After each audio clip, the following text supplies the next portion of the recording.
Well, salutations to the kindred, greetings, welcome to another Card Magic educational experience. Though let me be forthright, this one will not only be educational in nature, but also somewhat commercial, as I have, 4 bricks of these cards that I'm looking to upcycle from my house to yours, and we'll talk about that more in a moment. Let's take a look at the effect in question. A blast from my past, if there ever was one, and I must have been introduced to this effect back in the 80s from Haynes House of Cards. I'm quite sure they carried the Kaleidoscope card deck, and as I talk about this trick, boy, I wish you were here to experience it with me. It's a great hands-on trick for a spectator as they claim the deck to deal through the pack one at a time. They deal the cards, stopping whenever you want. They stop, and whenever the stop occurs, the face-up indicator is placed as a marker. The process is repeated with the second spectator, or the same one deals through, stops whenever you want, and the spot is marked. The denouement occurs when you spread through the pack and note the cards next to the ones the spectator stopped at. You'll see a couple coincidences. Coincidences? Coincidi? Is it coincidice? That's the name of my trick. Coincidences. Number 1, of all the matching cards, you happen to pick 2 bicycle backs. That's curious, 2 bicycle rider back designs. Even more curious is that this one matches this one and that one matches that one. It's like a double matcho, and that's pretty cool. Beyond that, they also match in the face to lock it in. That's a black 8, and that's a black 8, and that's a black 8, and that's the trick. And I'll admit it's actually a real easy trick to do. All you need to do is get a deck that's all 8s. And if they're all 8s, that'll make this simple. I recommend using a deck that's all red 8s so that the finish is a little more powerful. And this deck is all red 8s. Even the blue 8 is a red 8. That's the 8 of diamonds. And that is our effect in question, the killer Kaleidoscope card trick. We're going to talk about the method, but first we got to talk about the history, because that's what we do when we talk about methods. Go down the rabbit hole, let you know where these things came from. This one can be traced back to early 1900s, and probably beyond that, as Ted Anneman said his locatric concept was old when he published it in the Jinx. It was this concept that would inspire Al Baker and later Karl Fulves. Al Baker had twin souls, and then Karl Fulves had Gemini Twins, which was really the launching pad for so many routines of this nature. Gemini Twins could be found in Karl Fulves' self-working or more self-working card tricks book, and it was Scotty York that would publish a variation of that effect that had the rainbow backs. Originally it was 26 and 26 casino rainbow backs. There's been a few rainbow backs, Kaleidoscope card decks published through the years. I think Fun Inc. and Royal Magic published one. Daryl Martinez had a release, and Leonard Green also has Stolen Cards, which I think is still available from Luis de Matos.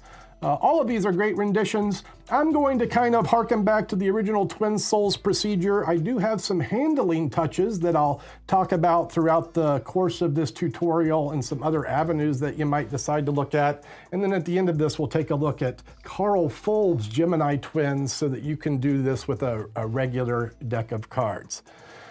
Let's take a look at some of the details here. First and foremost, there are no gimmicks. So these are all regular cards. All of these odd-backed rainbow Kaleidoscope cards, these were pulled from my collection. Let me get to the commercial here. And over the last 2 to 3 years, from unboxing decks on my YouTube or doing special short videos with unique decks, I've accumulated a lot of cards. What I did was take 50 of the decks, I recycled the cards into these one-way rainbow backed decks to offer a Kaleidoscope card pack to viewers at home that might be interested in having one of these.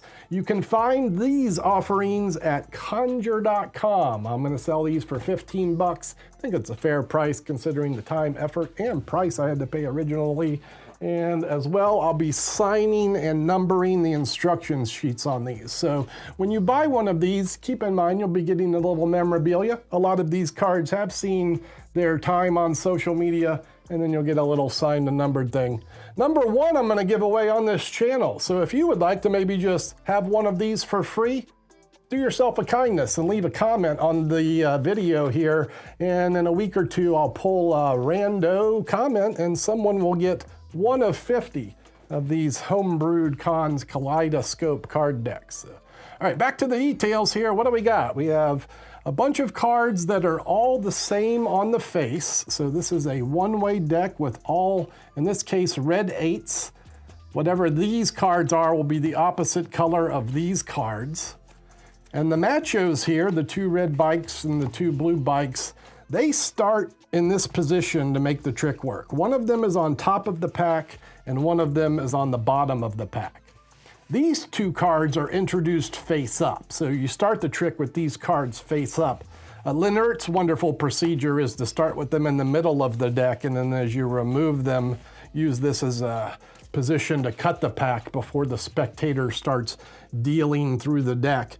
What happens in essence, because one of the key cards is on the top and one is on the bottom, we can use 2 key card placement procedures, and this will occur as the spectator is dealing through the deck, to automatically place the matches next to our key cards in the pack. That's what's going to occur. For example, if I have the 8 of spades on the bottom and I begin dealing the top card to the table, which is the 8 of clubs, but the 8 of spades on the bottom, when the spectator deals through and stops anywhere and puts that black 8 here, the 8 of spades, look what's going to happen when they drop the rest of the cards on top. It goes right next to the 8 of spades automatically, and because you dealt the red 8 of clubs first, when you repeat the procedure again, they stop anywhere at all, and that will place it next to the other matching cards so that when you ribbon spread left to right and take the cards to the right of the indicator cards, they will be the machos. This is a self-working process that you should have no trouble doing right out of the box following those instructions. If you'd like to make it a little more deceptive, you could do something like I did to open this video, and that is this. After tabling the prediction cards, the mates, when I started this performance on this video, were at the bottom of the deck. I like to start with them there so that I don't have one of the matching cards on top of the deck before we begin the effect. In other words, you'd rather have a capital card or a dice card hanging out while you're introducing the magic. And then when you're ready to begin the effect, you could do a milk shuffle or a slip shuffle. It's an overhand shuffle process. This is the overhand shuffle, right? Overhand shuffle. So we're going to do that, but the first thing we do is apply pressure with our fingertips at the bottom to hold the lowermost card there. So we're going to overhand shuffle, but the bottom card is going to be held back by our fingers. Right, so it's here now. The deck is shuffled off until the last card, which will be the red bicycle card. Now it goes on top, and then you begin the dealing procedure right after the shuffle. So this is a nice way to start the deck without a bicycle on top. You give it a little overhand, and then maybe you could hand them the deck or just begin dealing. And now our bicycle back cards will be a little bit more concealed as we go into the dealing process. Two more things I want to discuss here, and one of them is the notion of using maybe a more challenging sleight of hand technique and starting with the card second from the top, and then the other one would be on the face. So what I'm advocating here is a very clean procedure that will require a double deal of the top 2 cards. So now we've shown the deck. I'm going to secure a break. I would opt for a handling like this, probably for television or somewhere where the procedure will be scrutinized. Let me explain. I show the deck. I obtain a break below the top 2 cards. I'm going to hold a little finger break below the odd, below the matchup, below the red backer. And then as I begin the dealing process, and the magician would have to do this, of course, because we're going to do a double deal to begin the dealing procedure, dealing 2 cards to the table as 1. Doing this negates the notion that the spectator will see the red backer, and then we continue the dealing process with the key card placement. You have the other one at the bottom. So this would be more for if your audience, say if you're doing it for social media or something where the audience can rewind the video to look at the secret motif. Now let me go over one more way to approach this kaleidoscope card effect. We're going to change things up a little bit and apply a Brent Braun principle. This is something I learned from him a couple weeks ago over at JMB Magic. I was really happy when I sent Brent a message and asked if I could share his killer technique for the cross cut force. I think it applies to this effect wonderfully. So Brent has this killer idea. Here, I'll just do it for you. So here's how the trick would go. The deck is shuffled, and then the spectator cuts the deck anywhere. So they make a free cut. The spot they cut to is marked, and then you introduce your prediction cards. It could be in your pocket, it could be in an envelope. I've got one in the box here. And check this out. My prediction card happens to match the card that you cut to, which is pretty interesting. Beyond that, look at the back of this 8 of clubs. You see how it's a red bicycle back?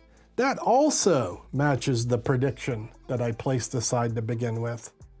And you're gonna find, if you wanna try this at home, this trick is very easy to do. If you wanna do the macho, all you need is a deck that is all the same. In this case, I'm just using a deck that's all 8s. My deck happens to be all red 8s. I think it makes the finish a little better, but yeah, that is the cross-cut force approach, and in particular using Brent Braun's handling of the cross-cut and with the ribbon spread afterwards. The cross-cut force, if you're not familiar, is just having the card you want to force either on the bottom or the top, shuffle the deck, leaving the cards in that situation, and then offer the spectator the deck to cut. They cut the deck, and then you mark the cut by taking the other half and crossing the former. A little time delay provides the subterfuge. So we're gonna go to our prediction, remove the prediction from the box, introduce that, and it's that tailspin that's gonna make the spectator forget that they did not actually cut here. This is the original bottom card of the deck, but time delay and hokum, breezes right by. This is a time-honored procedure. Follow this up with the Brent Braun subtlety, where after showing the card, you out-jog it in place. And then ribbon spread, boom, locking home the fact that that cross cut came from the exact center of the deck. So this is the Brent Braun cross cut subtlety. It's this, out-jog, and ribbon spread, and now you can show that the backs match, that the faces match, and that it's an easy trick if you use a deck that's all the same.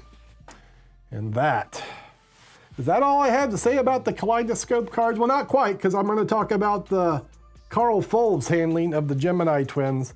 But as far as the rainbow backed approach goes, yeah, try one of those methods. And if you need a rainbow deck, I'm going to be waiting for you at conjure.com.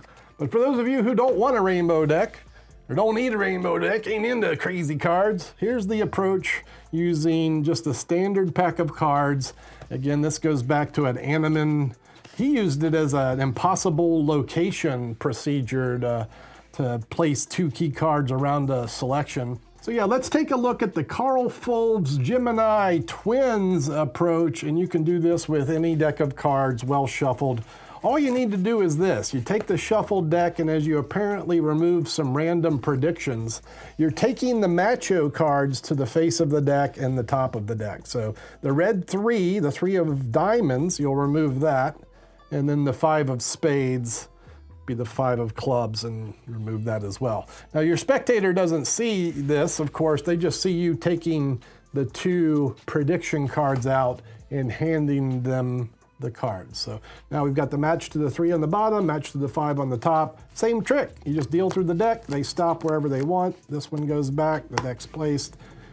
Deal through the deck, stop whenever they want. This goes face up, that's replaced. And in this case, while we don't get the, quadruple coincidence kind of thing, you still get a killer psychic prediction of the spectator finding the other black 3 and the other black 5. And speaking from experience, because again, a blast from the past, I might have learned this trick when I was 12 or 13. I bought this Karl Fulves book from a bookstore, and I've been doing this trick ever since. It's a winner. These are all winners, and I hope this information today sits well in your gray matter. I'm going to wrap this thing up. Thank you for your time, your attention, your energy. I'll wait at conjure.com for those of you that need a deck, and I'll see you on the next video. It's going to be ciao for now.